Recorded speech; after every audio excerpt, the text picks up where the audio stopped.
po si Mika Valencia, ang inyong tagapagbalita sa araw na ito. Narito na ang balitang singinit ng panahon. Mahigit kumulang 200 wika ang meron tayo dito sa buong kapuluan ng Pilipinas. Ngunit ayon sa Komisyon sa Wikang Filipino o KWF, mahigit 4 na po sa mga ito ang unti-unti nang nanghihina at nanganganib ng mamatay at tuluyang mawala. Kabilang dito ang wika ng mga dumagat sa lalawigan ng Aurora. Dito sa Barangay Dibut, bayan ng San Luis, lalawigan ng Aurora, 3 sa 4 na mamamayan ay mga dumagat na malayang nakikihalubilo at nakikipamuhay sa mga Tagalog.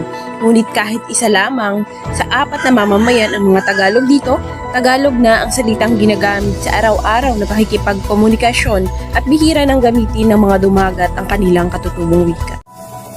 Ayon sa mga mamamayan dito, Tagalog na rin daw kasi ang napangasawa ng karamihan at bihira na sa kanila ang purong dumagat, kung kaya't iilan na lamang din ang marunong magsalita ng wikang dumagat. Wala po ng amin po ay pumasok po ang mga Katagalogan ay sa amin pong mga anak ay nagsipag-asawa na ng mga Tagalog. Kaya po ang salita po namin dumagat ay talagang medyo may kahinaan na po ngayon sa aming mga Pilipino.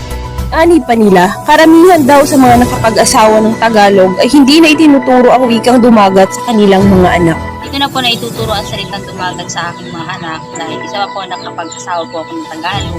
Sa lugar po nila, lahat po Tagalog, wala pong dumagat. Hindi ko lang po na ituturo ang salitang dumagat dahil ang gamit pong lingwahe po may puro Tagalog. Isa pa po, sa school po hindi po itinuturo ang salitang dumagat kaya hindi ko lang po siya natuturo. Bukod sa nakapag-asawa ako ng Tagalog, bihira na lang magsalita ng dumagat. Kaya yung aking ina ay Tagalog, ang mga ama ay dumagat.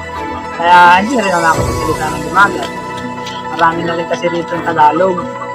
Pero sa anak ko naman, hindi ko siya natuturuan. Dahil nahihirapan na rin ako magsalita ng dumagat.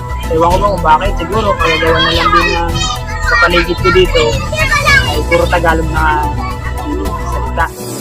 Ayon pa sa mga matatanda ng tribong ito, bagamat sama-sama pa rin ang mga dumagat na naninirahan dito, Tagalog na ang ginagamit sa araw-araw ng pakikipag-usap, kung kaya't ang mga bata sa bawat pamilya ay hindi na marunong magsalita ng wikang dumagat. Isa rin daw sa dahilan ng unti-unting paghina ng kanilang wika ay dahil kahit mother tongue based, Tagalog raw ang ginagamit ng panturo sa mga paaralan sa kanilang lugar. Kung kaya't mas napapaunlad ng bawat batang dumagat ang pagsasalita ng wikang Tagalog kaysa sa kanilang katutubong wika. Kung magpapatuloy na hindi maituturo sa mga batang dumagat ang kanilang sariling wika, unti-unti na itong mamamatay at tuluyang mawawala. Kung kaya't nanawagan si Chieftain Rodrigo Donato, pinuno ng tribong dumagat sa Barangay Dibut sa mga kapwa katutubo na pangalagaan ang kanilang sariling wika. Masampat apon, di ka mo ang mga kabin sa ako kalimagitan. Di ako na ay paano yung depresya na pamilya ni mga kalimagitan. Bigay ng obra ay patuloy todo income de mga anak tam tigitam surot ni dumagit de habe pag aloy ni panahon ay hindi yun nagsilipatan siyan idi ay yakasalamuha de makmo ka mga akta ay hindi nilipatan on wika tama mga kadumagitan. Dagdag pa niya, hindi raw tuluyang mamamatay ang wikang dumagat kung pahahalagahan ng bawat tribong dumagat ang paggamit ng kanilang wika at patuloy na pagtuturo nito sa kanilang mga anak na siya namang magtuturo sa mga susunod na henerasyon.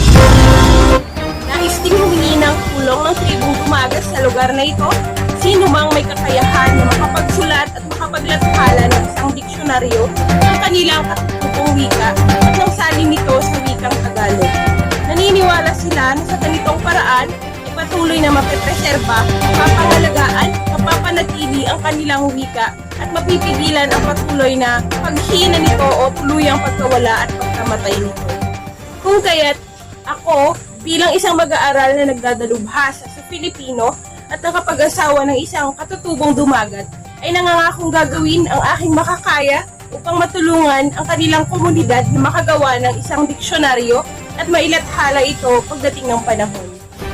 Kung nais nating manatiling buhay ang wika natin, gamitin, at pagyamanin. Sa lahat ng panahon ay ating tanggap. Uli, ako si Mika Valencia, nag-uulat para sa Linguistic Legacy Network.